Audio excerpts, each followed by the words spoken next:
Another important principle for taking a great picture is image sharpness. Image sharpness is affected by several things, including camera shake, depth of field, digital noise, and lens focus. In the creative shooting modes, you can access your camera's AF shooting modes. Press the AF drive button to choose your autofocus options. Then use the multi-control buttons to choose one shot, AI focus, or AI servo. One-shot AF is best suited for shooting subjects that are not moving. When focus is achieved, the AF point which achieved focus will flash in red, and the focus confirmation light in the viewfinder will also light. The AI Servo AF mode is best for shooting moving subjects. This mode is for moving subjects when the focusing distance keeps changing. When you hold down the shutter button halfway, the subject will be focused continually. In the AI focus mode, the focus mode automatically switches from one-shot AF to AI servo if the still subject starts moving. After the subject is focused in the one-shot AF mode, if the subject starts moving, the camera will detect the movement and will change the AF mode automatically to AI servo. In addition to the AF focus modes, you have many AF points to choose from.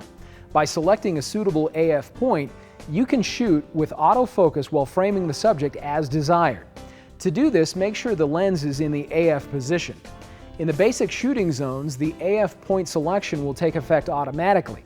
When shooting in the creative zones, you can choose the AF point manually. The selected AF point will be displayed in the viewfinder and on the LCD panel. If all of the AF points light in the viewfinder, it means automatic focus point selection is in effect.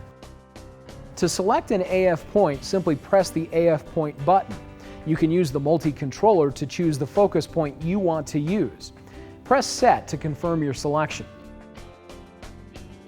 You can also turn off all of the autofocus options and use the manual focus or MF mode. This gives you the control to manually focus on any subject through the viewfinder by using the focus ring. Another cause of poor focus is camera shake. This happens when the camera moves while the shutter is open, exposing the image sensor.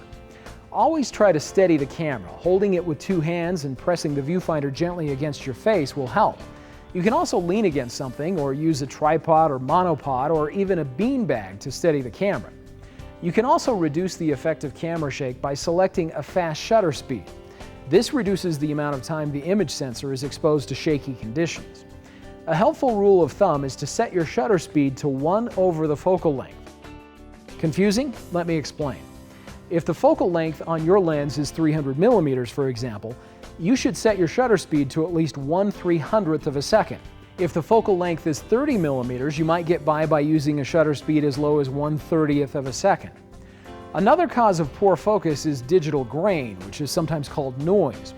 You can avoid noise by not enlarging an image too much.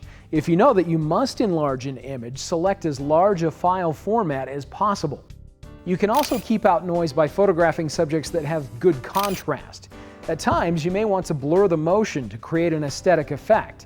If this is the case, you would experiment with a slower shutter speed. You might also want parts of your image to be sharp and other parts to be out of focus. To create this effect, you can experiment with changes in depth of field. Proper exposure is clearly a major part of taking good pictures. By changing the aperture and shutter speed, you can change the depth of field and affect whether a moving object is sharp or blurred.